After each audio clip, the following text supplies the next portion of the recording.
Jæja vinir, heilsa ykkur í Jesú nafni. Nú ætlum við að halda áfram með Daniel og við erum komin að kapla 7. Stórmerkilegur kapli, kannski ykkur svo allra mikilvægast í biblíunni fyrir okkur, spádómskapli.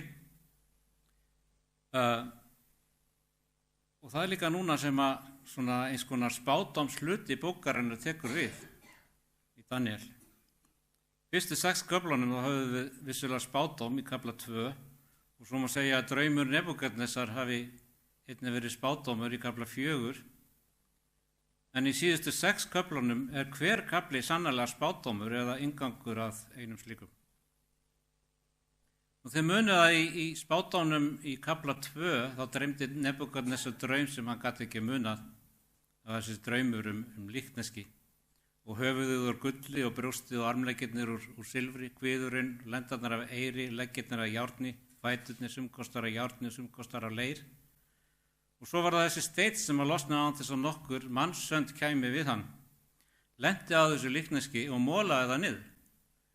Nebúkadnesar eða Babylon var gullhöfuðið og Daniel sagði að eftir hann myndi annað ríki rísa. Og þannig táknuðu málmarnir 4 samfelld heimsveldi sem myndi ráða heiminum eftir að draumurinn var gefinn. Þannig var Babylon gullhöfuðið, Meda Persar steyptu Babylon á stóli, Grikkir tóku næstveldin og svo Rómverjar, þeir steyptu Grikkjum og þannig höfum við 4 heimsveldi.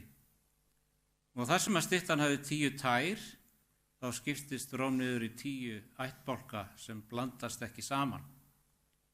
Og það sem við sjáum þegar við förum yfir í Daniel 7 er að spádómurinn í öðrum kafla er gefinn á ný. En það er gefnar nánari upplýsingar og útskýringar. Þannig höfum við í raun 4 endurtekningar í Daniel. Það er Daniel 2 og svo Daniel 7 sem við förum yfir í dag. Daniel 8 og 9 saman, það er önnur endurtekning. Og svo Daniel 11 og 12, þar er þetta endurtekki í 4. sinn með meiri upplýsingum. 4 endurtekningar. Og hver þessara spádóma endurtekur, eins og ég segi, spádóminn á undan? Uppbyggingin er alltaf svo sama. Það er Babylon, Meda Persía, Grikkland, Róm og svo er alltaf bætt við meiri upplýsingum. Og þegar við skoðum þessa 4 málma, þá er gull, silfur, eyr, járn og svo blanda af járni og leir, að þá er eftirtektarvert að verðmæti málmanna fyrir sífellt minnkandi. Það er ekki bara minnkandi verðgildi málmanna, heldur einnig minnkandi siðferði þessara heimsvelda. Og steinninn kemur á tímum siðferðislegrar hnignunar í heiminum. Steinninn sem að mólar allt saman. Heimurinn hefur orðið siðferðislega brenglaður og Kristur segir nú er nóg komið og hann kemur og tekur í taumana. Og nú sem sagt erum við komin að Daniel 7 og þá sérðu hvernig þessi sömu heimsveldi koma við sögu með ítarlegri upplýsingum og við lesum 1. versið. Á 1. ríkisári Belsasar konungs í Babylon dreymdi Daniel draum og sýnir bar fyrir hann í rekkju hans og síðan skrásetti hann drauminn og segir frá aðalatriðum. Og þetta er draumur Daniels, ekki Nebúkadnesars. Þetta er fyrsti draumur Daniels. Hann er líklega 60 á þessum tíma og síðan skrifaði hann þetta niður í aðalatriðum og vers 2 og 3. Daniel hóf upp og sagði: Ég sá í sýn minni á næturþeli hversu þeir 4 vindar himinsins rótuðu upp inn mikla hafi og 4 stór dýr stigu upp á hafinu, hvert öðru ólíkt. Og hér höfum við strax tákn sem við þurfum að skilja merkingun á. Við vitum nú þegar hvað dýr táknar, við vorum búin að sjá það áður, heimsveldi. En hvað með vinda og haf, hvað táknar þetta eiginlega? Getum við vita hvað þetta táknar? Og það er útskýrt hér í Jeremía til dæmis, kapli 49, 36 og 37.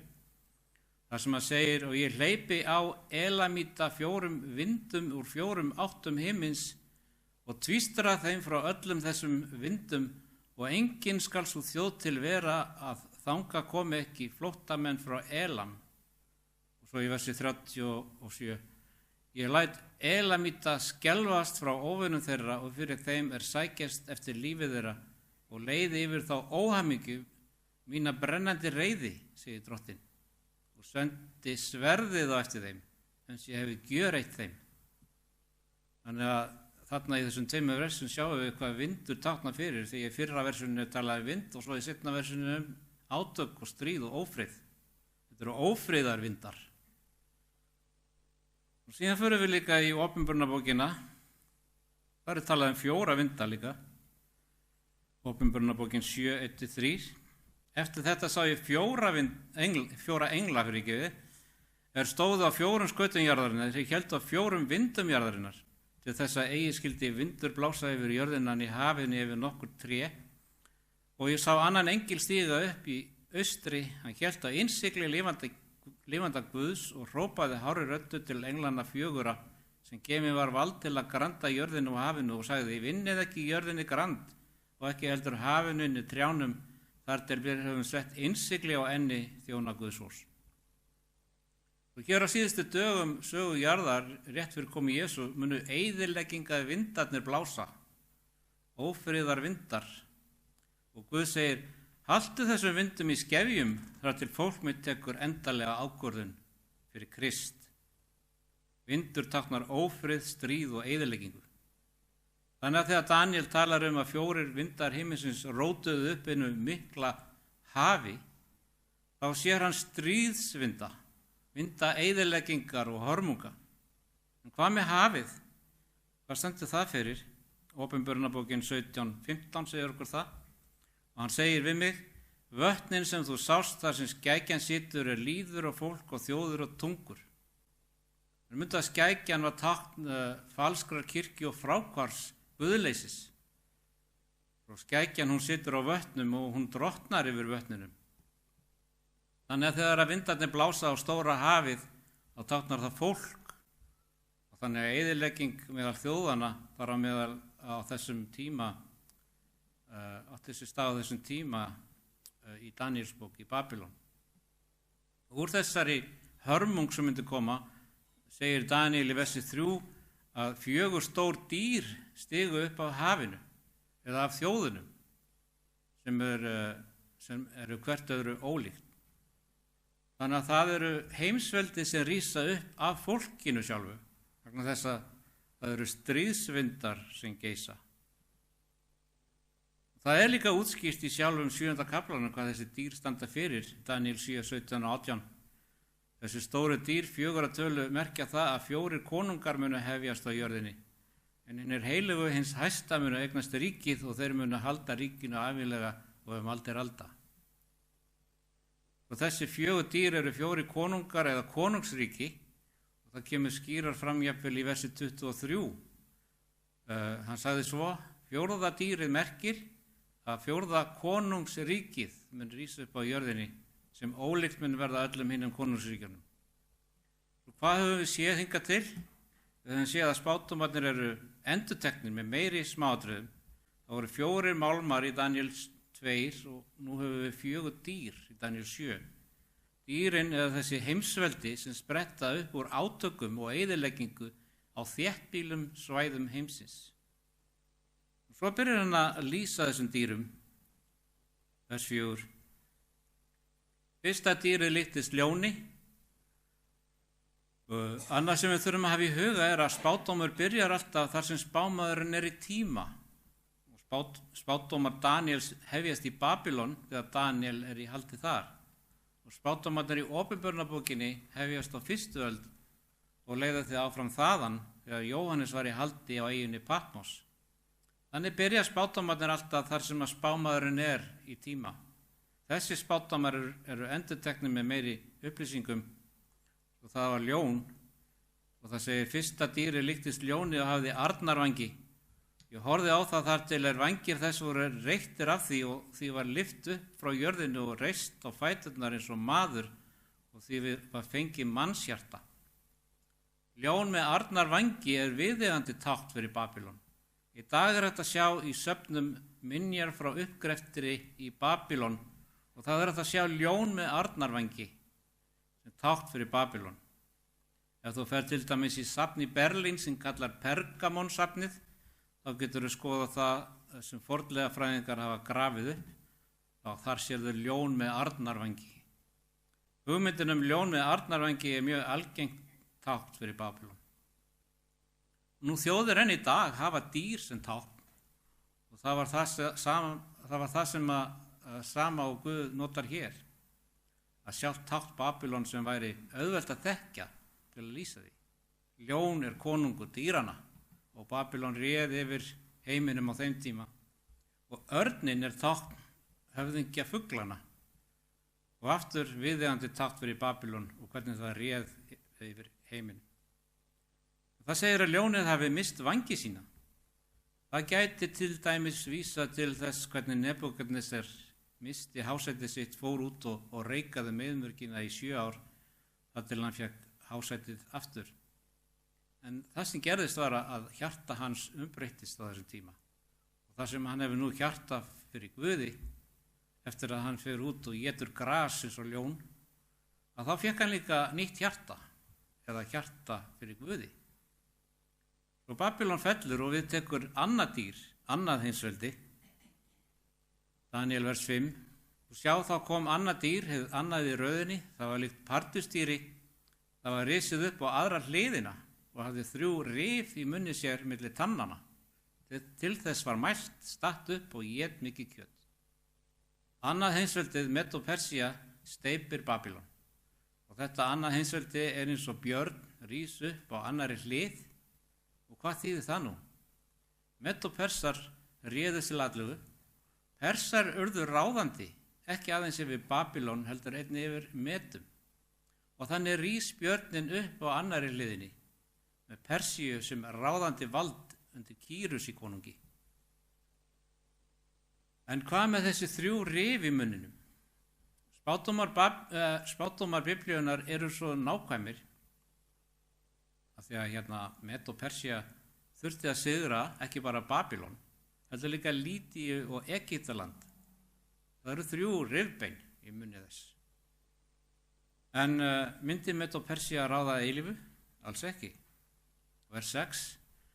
Eftir þetta sá ég enn dýr líkt pardustýri og hafði það 4 fuglsvængi á síðunum. Þetta dýr hafði 4 höfuð og því var vald gefið. Nú ef þú vilt lýsa hröðu hernámi, hvaða dýr myndir þú nota til að lýsa því? Það sjálfsögðu pardustýrið sem hleypur hraðast. Og ef þú vilt lýsa mjög hraðri innrás, hvað myndir þú þá gera við pardustýrið? Ég kannski setja á það 4 vængi til dæmis.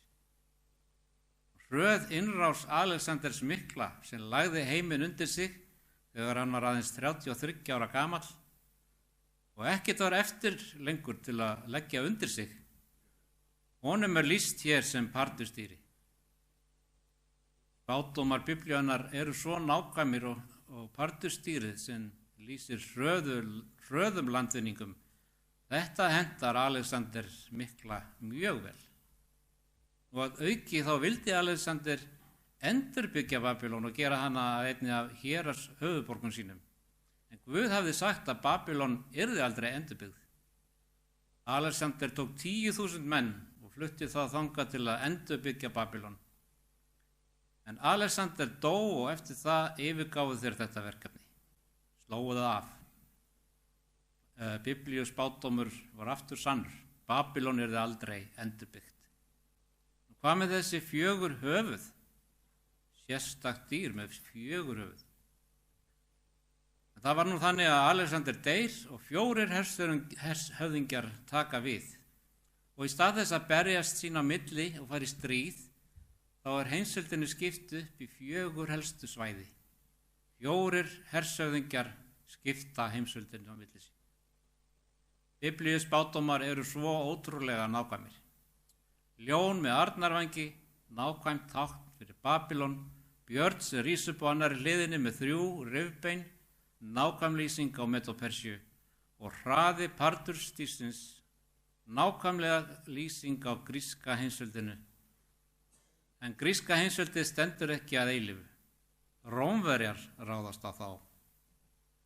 Vers 7. Eftir þetta sá ég í nætur sínum 4. dýrið. Það var hræðilegt ógulegt og yfirtaksöflugt. Það hafði stórar járntennur, át og muldi sundur og það sem eftir varð tróð það sundur með fótunum.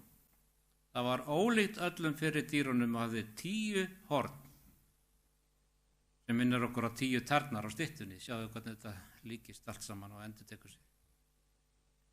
Hér er 4. dýrið og það hefur járntennur og muldi dýrin á undan sér. Öðruvísi en öll hin dýrin. Hugsaðu bara það, þetta er grimmilegt skrimsli. Rómaveldi steypti gríska ríkinu á stóli og þegar sumir rithöfundar skrifuðu Róm, lýstu þeir því sem illgjarnri skepnu.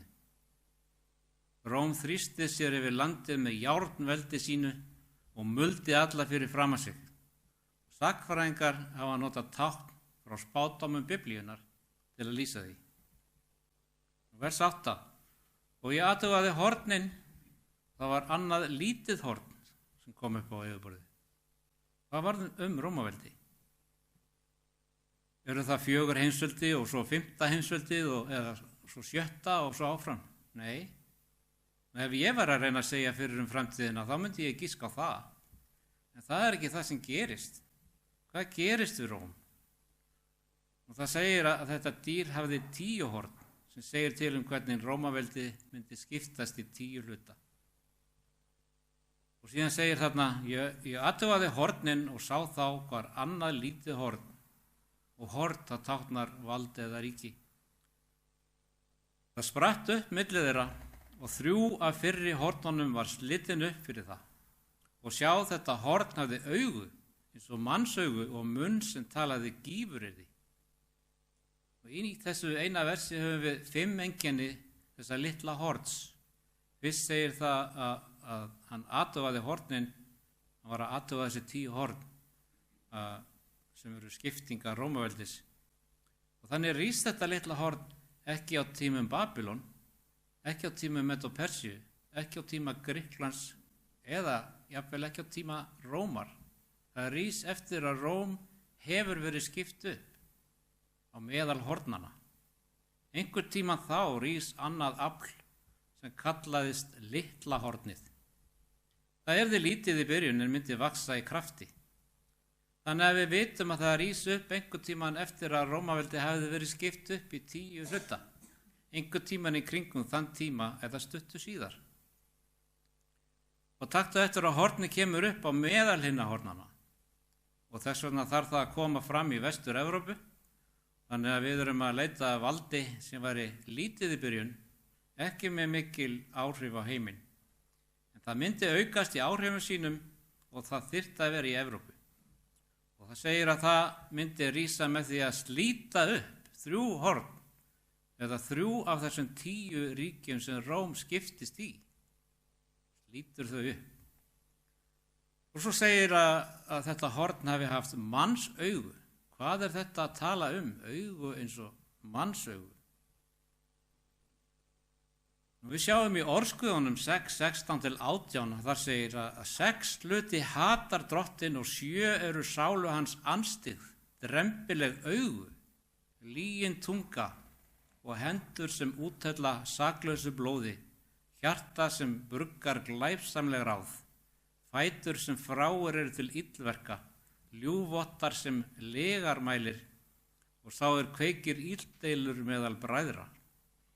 Og svo sjáum við líka í Jesaja 2:11, hann talar augu mannsins, hann segir, hinn drembilegu augu mannsins skulu lægjast og hroki mannanna beigjast og drottinn einn skal á þeim degi háleitur vera. Og manns augu eru drembileg augu. Guð vill hins vegar opna augu okkar fyrir sannleikann. Jesús er vegurinn og sannleikurinn og lífið. En augu mannsins leiða hann í vegleysu. En þessi máttur sem rís í Evrópu með því að eyða 3 öðrum, hann sér ekki með augum Guðs, heldur augum manns. Hér er kerfi sem hefur mannlega visku, ekki guðlega visku. Það hafði ekki bara augu, heldur líka munn sem talaði gífuryrði.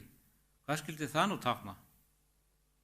Við sjáum það nánar ef við skoðum vers 25 í sama kafla 7. Hann mun orð mæla gegn hinum hæsta, kúga hina heilegu hins hæsta og hafi hyggju að umbreyta helgitíðum og lögum. Hér vald sem að rís og lýsir yfirburðum yfir sjálfu orði Guðs í þeirri viðleitni sinni að breyta sjálfu lögmáli Guðs. Hér máttur sem talar hrokafull orð. Höfum við einhverja hugmynd þetta vald? Sjáðu hér áfram að það segir: og þeir munu honum í hendur seldir verða 1 tíð, 2 tíðir og hálfa tíð. Hvað gæti það nú táknað?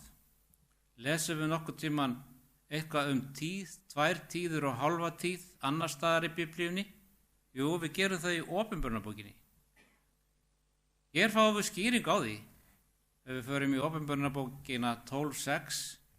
En konan flýð út í eyðimörkina, og kona táknar kirkju eða brúðir Krists. Konan kirkjan flýr út í eyðimörkina, og hvers vegna gerur hún það? Það segir hérna að þar sem Guð hefur búið henni stað og þar sem séð verður fyrir þörfum hennar í 1260 daga. Hvað hefur það með tíð, 2 tíður og hálfa tíð að gera? Nú förum yfir í Opinberunarbókina 12, vers 13 og 14, þar sem að segir: og drekinn, hver drekinn? Drekinn Satan. Og drekinn sá að honum var varpað niður á jörðina, ofsótti hann konuna, eða kirkjuna, sem alið hafði sveinbarnið. Hvað þetta sveinbarn? Sveinbarnið Jesús. Og konunni, eða kirkjunni, voru gefnir vængir 2 af erninu mikla til þess að hún skyldi fljúga á eyðimörkina til síns staðar, þar sem séð verður fyrir þörfum hennar 3,5 ár, fjarri augsýn höggomsins. Nú athugaðu í versi 6 segir að konan flúði í eyðimörkina og var þar í 1260 daga, en svo í versi 14 segir að hún hafi verið 3,5 ár. Og í raun segir í frumtekstanum, og það betur þýtt á enskunni, til dæmis í King James version, það nákvæmlega nota 2 tíðir, eða svona tíð, 2 tíðir og hálftíð, eins og sagt í Daniels bók. 1260 dagar, hvað táknar þetta? Nú í spádómum Biblíunnar jafngildir 1 spádómsdagur 1 bókstaflegu ári, eins og Esekiel 4:6 hefur kennt okkur, þar sem hann segir: tel ég þér dag fyrir fyrir ár hvert. Og þannig reglan gefin Esekiel spámanni. Svo hvað þýðir þetta? Hvernig tengir þú Daniel og Opinberunarbókina? 1260 dagar væru 1260 ár.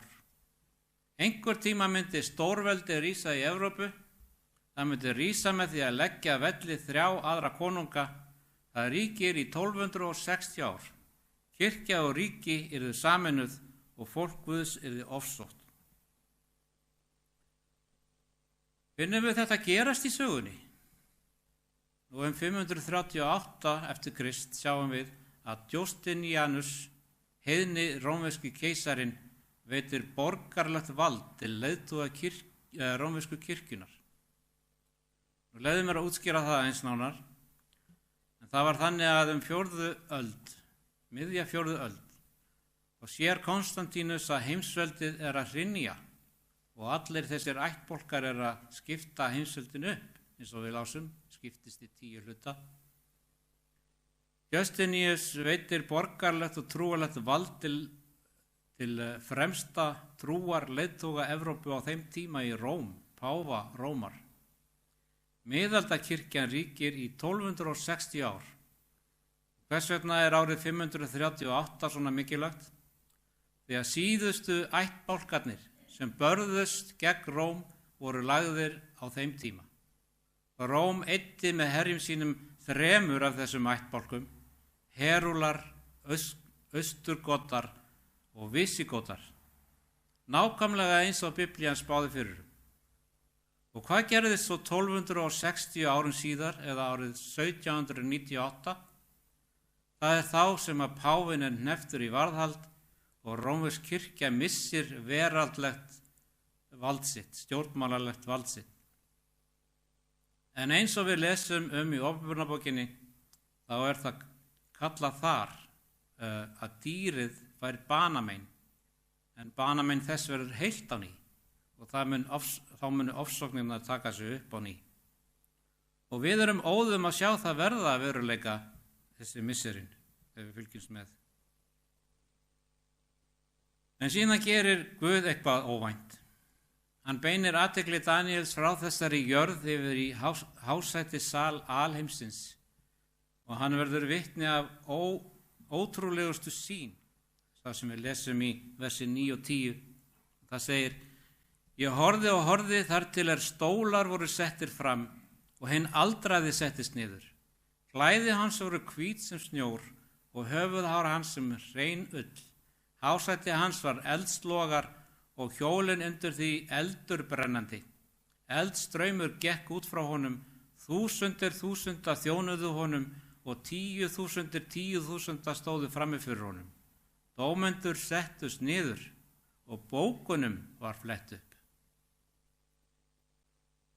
Þannig að Babylon réði ríkjum og Medo-Persía réði ríkjum og Grikkland réði ríkjum, Róm réði ríkjum, 10 skiptingar Rómaveldis, pólitískt trúarkerfi rís upp. En Jesús segir að dómur mun koma og Daniel lítur upp til himins og sér að dómur fer fram rétt fyrir komu Jesú til að lýsa réttlæti Krists. Í þeim dómi er Kristur sigurvegari þegar hann tekur við ríkinu. Þetta er ekki ríki manna, heldur ríki Krists. Við skulum skoða þennan dóm örlítið gegnum reikninguna í nokkrar mínútur hér í restina. Hvað gerist í dóminum? Í dóminum er mikil deila milli góðs og ills leitt til lykta. Í dóminum er Jesús opinberaður sem verðugur stjórnandi alheimsins. Hvað verður öll þessi heimsveldi í þessum dómi? Við sjáum það í Daniel 7, vers 11 og 12, hvað verður þau?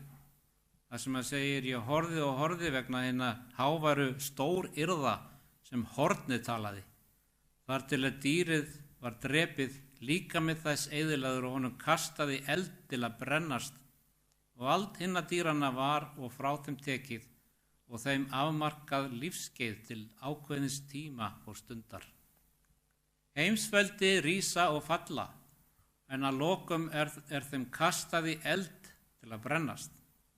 Þau hafa aðeins afmarkaðan tíma, fá að ríkja stundarsakir. Daniel 7, 13 og 14. Ég horfði í nætur sínum og sjá, einhver kom í skýjum himinn sem mannsynni líktist. Hver er þetta? Jesús, og skýin eru englar hans. Hann kom þangað hinn aldraði var fyrir og var leiddur fyrir hann. Og honum var gefið vald, heiður og ríki. Það var gefið Jesú. Svo að honum skyldi þjóna allir líðir, þjóður og tungur. Hans vald er eilíft vald sem ekki skal undir lok líða og ríki hans skal aldrei á grunn ganga. Þannig að Babylon og Medo-Persía og Grikkland og Róm, þau rísa upp og falla. Rómaveldið klofnar og litla hornið rís, pólitískt trúarlegt vald. Það setur mannleg lög fram yfir lög Guðs. En samt hverfa þessi völd. Eilíft ríki er gefið Jesú Kristi og Jesú mun ríkja að eilífu. Dómur Guðs er slæmar fréttir fyrir þessi heimsveldi, en það er góða fréttir fyrir fólk Guðs. Það eru góða fréttir því að Kristur er sýknaður af ákærum Satans. Faðirinn er vegsamaður, dómurinn sýnir að Faðirinn, Sonurinn og heilagur andi, þeir eru verðugir til að stjórna alheiminum að eilífu. Dómurinn er góðar fréttir fyrir okkur, vegna þess að í dómnum er ríkið gefið Kristi. Sjáðu hvað segir hér í versi 21 og 22. Ég horfði á hvernig horn þetta háði stríð við hina heilugu og hafði sigur yfir þeim. Þetta er litla hornið, þetta trúalega pólitíska vald sem reynir að tortíma fólki Guðs. En það verður sigrað. Hvenær? Vers 22. Þar til hinn aldraði kom, þannig að dómurinn fellur. Og hinn heilugu hins hæsta fengu náð rétti sínum og sá tími kom að hinn heilugu settust að völdum. hvers vegna er dómurinn svona ótrúlega góða fréttir fyrir okkur? Því að dómur er kveðin upp okkur í hag. Illu kúararnir geta ekki lengur áreitt, ofsótt eða pyntað okkur. Og hvað gerist í versi 26? En dómurinn mun settur verða og hann sviptur völdum til þess að afmá þau með öllu og engu gjöra. En ríki, vald og máttur allra konungsríkja sem undir himninum eru muni gefið verða heilugum lýð hins hæsta, okkur, gefið okkur. Ríki hans munu verða eilíft ríki og öll veldi munu þjóna því að og hlýða. Ríkið er að lokum gefið hinnum heilugu hins hæsta. Dómurinn eru góðar fréttir. Þetta er þegar að nafn þitt kemur upp í þessum dómi, að þá segir Jesús, þessi maður, þessi kona er ein af mínum. Dómur er kveðin upp í okkar þágu.